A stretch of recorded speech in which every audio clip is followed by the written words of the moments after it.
Mind की थोड़ी सी tuning करके, अपने ख़यालात को थोड़े से चेंज करके आप उस इंसान को हासिल कर सकते हैं। कैसे?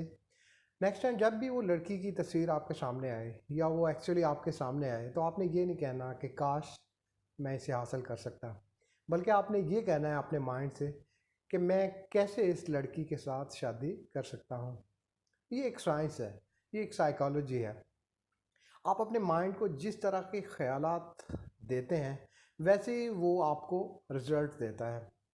जब आप अपने माइंड को कहते हैं कि काश ये हो पाता, तो फिर वो हमेशा हसरत ही रह जाती है, वो कभी गोल आपका अचीव नहीं होता, आप कभी उसको टारगेट को हासिल नहीं कर पाते। लेकिन जब आप कहते हैं कि मैं इसको कैसे हासिल कर सकता हूँ या किस तरीके से हासिल कर सकता हूँ, आप अपने माइंड को कहते हैं कि मुझे सलूशन दें इसके, कि मैं किस तरीके से अपने गोल को अचीव कर सकता हूँ, तो फिर आपका जो माइंड है वो आपको सलूशन देना शुरू कर